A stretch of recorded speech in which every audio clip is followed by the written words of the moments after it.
Welcome to EME 105, Study Section 1, Overview of Management.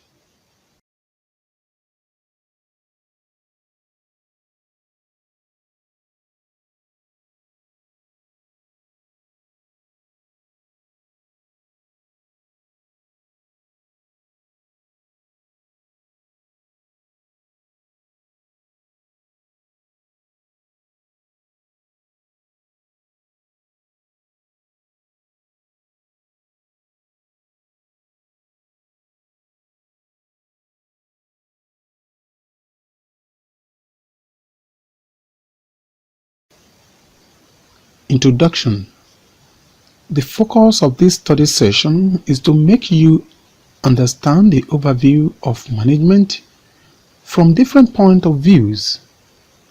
We shall discuss perspectives of management, that is, arguments for management as a science and as an art. Clarification on the perspectives will be made as well. Based on the different definitions, we shall discuss features of management. Our discussion will revolve around things that we do daily or things that happen in our environment every day. The overview of management will cover the area of its concept, the arguments of two schools of thought on management, their opinions, and the different features of management. Learning outcomes for study section 1. At the end of this study session, you should be able to discuss the concept of management, discuss the arguments of two schools of thought on management, express their opinions on the arguments of the two schools of thought, highlight features of management. The concept of management.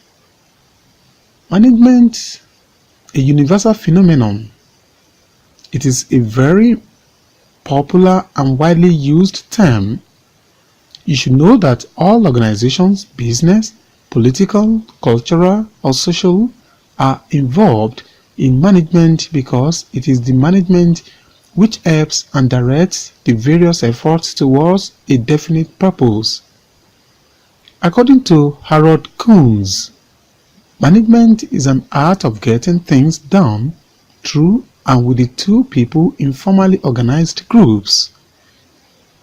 It is an art of creating an environment in which people can perform and individuals can cooperate towards attainment of group goals.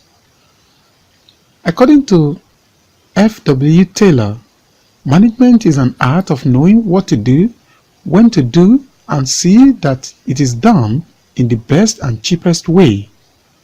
Management is a purposive activity. It is something that directs group efforts towards the attainment of certain predetermined goals. It is the process of working with and through others to effectively achieve the goals of the organization by efficiently using limited resources in the changing world. Of course, these goals may vary from one enterprise to another, e.g., for one enterprise, it may be launching of new products by conducting market surveys, and for other, it may be profit maximization by minimizing costs. Management as a discipline refers to that branch of knowledge which is connected to study of principles and practices of basic administration.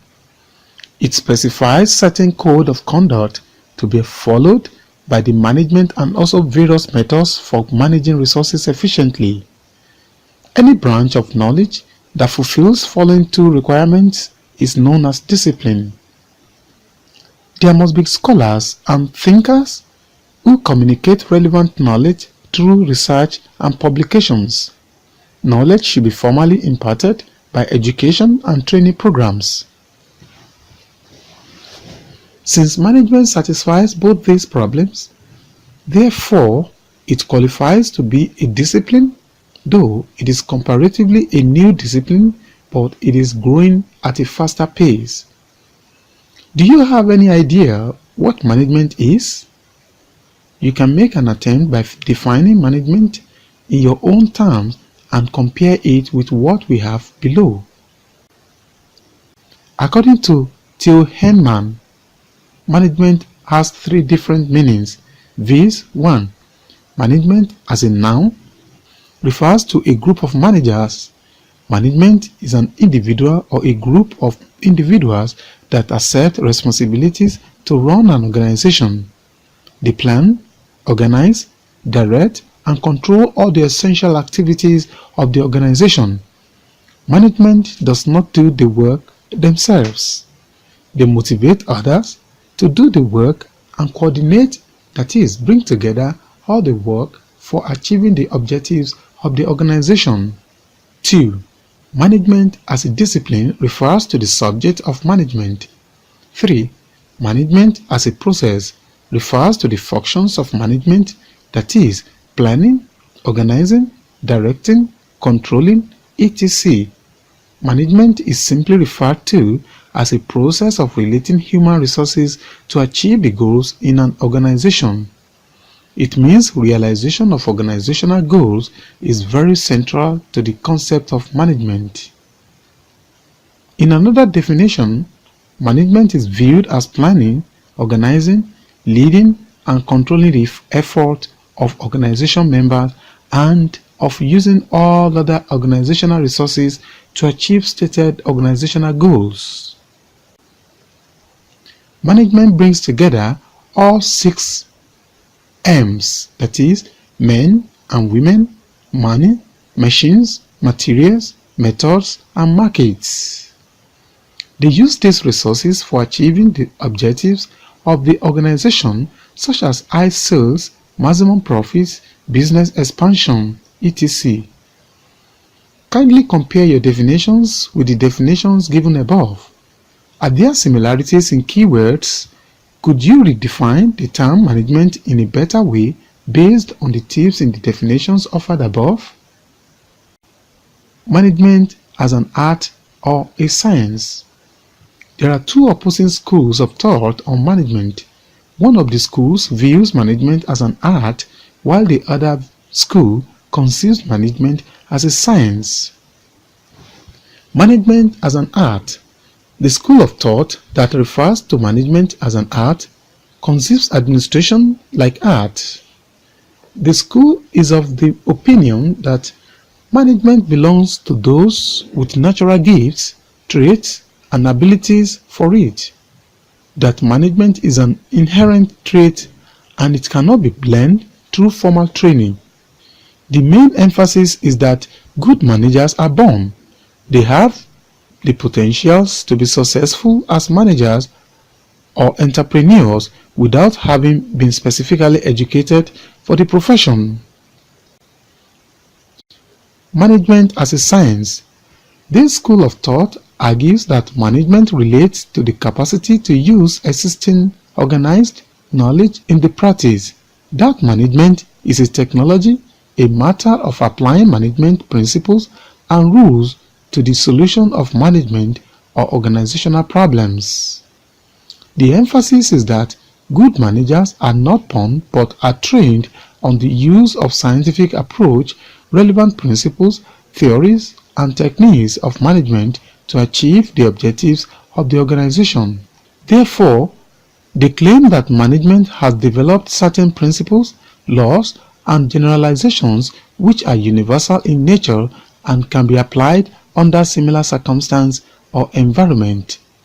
Scholars of scientific school of thought like Frederick W. Taylor, Henry Gant, Henry Fayol, Frank and Lillian Gilbert believed that management process could be translated into a set of methodologies and techniques which could be learned and communicated. Thus, the science of managing is not as exact as in the physical or biological sciences. It is crude and inexact because many variables which managers come in terms with are variable, complex, and dynamic. The submissions of the two schools, that is, management as an art and as a science, are complementary in the practice of management. Some aspects of management are essentially art, while some other aspects have become more scientific in orientation, e.g., the use of computer programming in decision-making and the likes. Therefore, we can conclude by saying that management is an art of managing people and resources. It is also a science of using tested principles and applying scientifically based management theories. It implies that a professional manager must be well versed with both the art and science of management. Features of management. We can now go through the features of management. These are: management is an activity concerned with guiding human and physical resources such that organizational goals can be achieved. Nature of management can be highlighted as management is goal-oriented. The success of any management activity is assessed by its achievement of the predetermined goals or objective. Management is a purposeful activity. It is a tool which helps use of human and physical resources to fulfill the predetermined goals. For example, the goal of an enterprise is maximum consumer satisfaction by producing quality goods and at reasonable prices. This can be achieved by employing efficient persons and making better use of scarce resources. Management integrates human, physical, and financial resources. In an organization, human beings work with non-human resources like machines, materials, financial assets, buildings, etc. Management integrates human efforts to those resources. It brings harmony among the human, physical, and financial resources. Management is continuous. Management is an ongoing process. It involves continuous handling of problems and issues. It is concerned with identifying the problem and taking appropriate steps to solve it, e.g., the target of a company is maximum production. For achieving this target, various policies have to be framed, but this is not the end. Marketing and advertising is also to be done. For these policies have to be again framed. Hence, this is an ongoing process. Management is all-pervasive. Management is required in all types of organizations, whether it is political, social, cultural, or business, because it helps and directs various efforts towards a definite purpose. Thus, clubs, hospitals, political parties, colleges, hospitals, business, firms all require management. Management is a continuous process.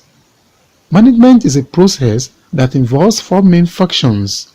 These are planning, organizing, directing, and controlling.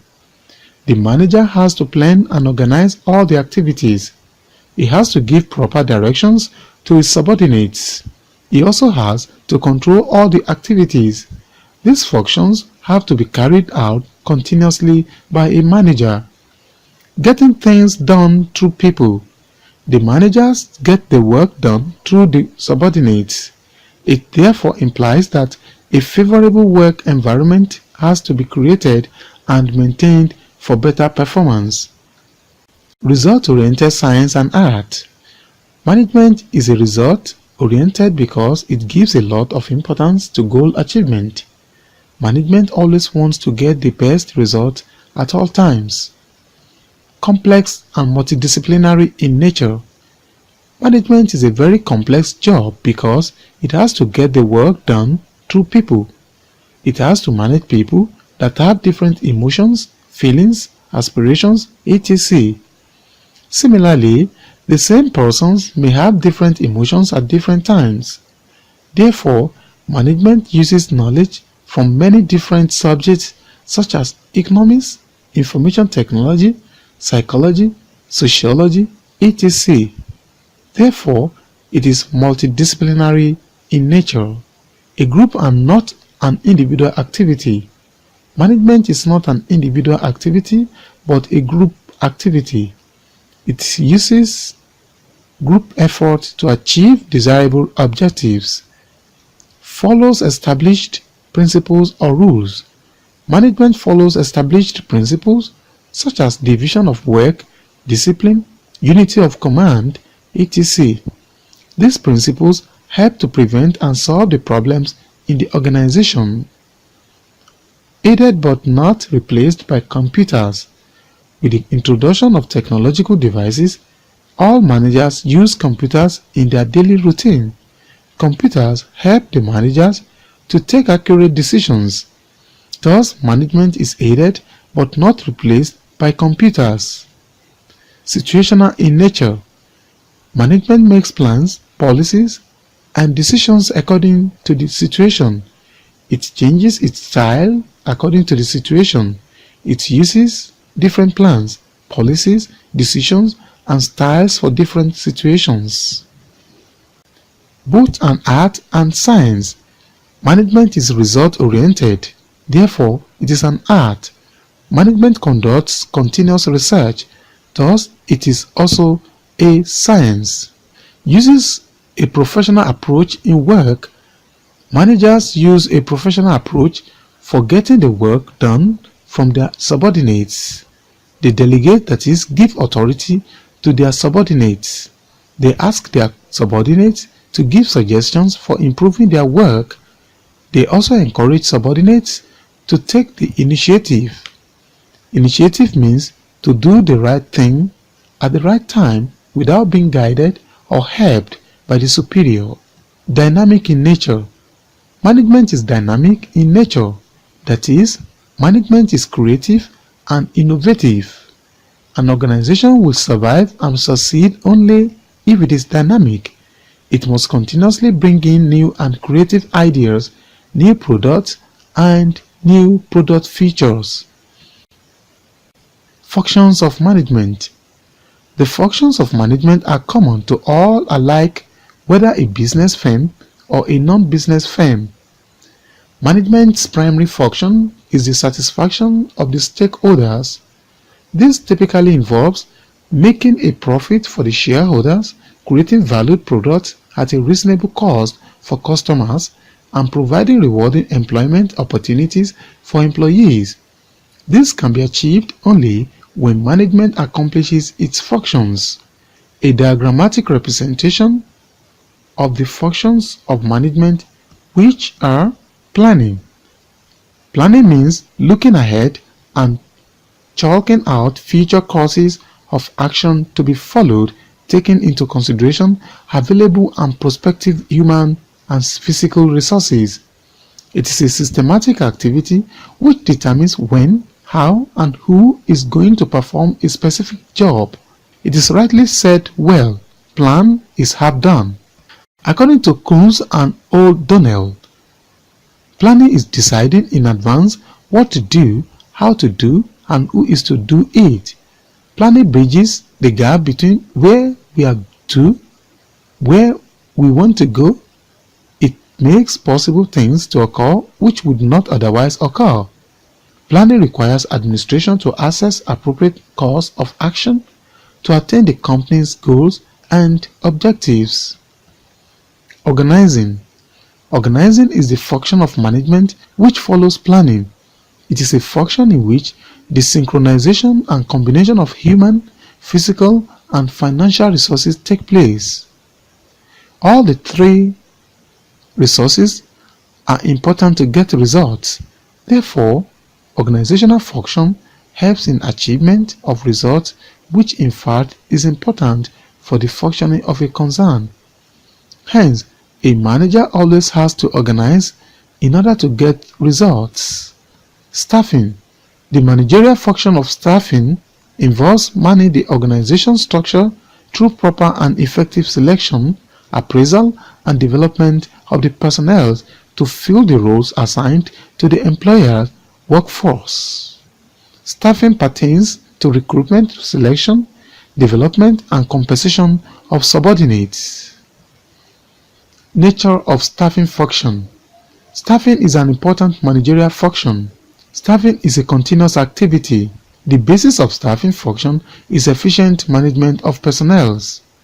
Staffing helps in placing right men at the right job.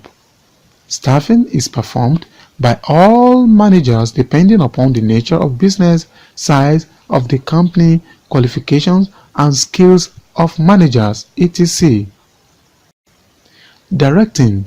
This is a process in which the managers instruct, guide, and oversee the performance of the workers to achieve predetermined goals. Planning, organizing, staffing has got no importance if direction function does not take place.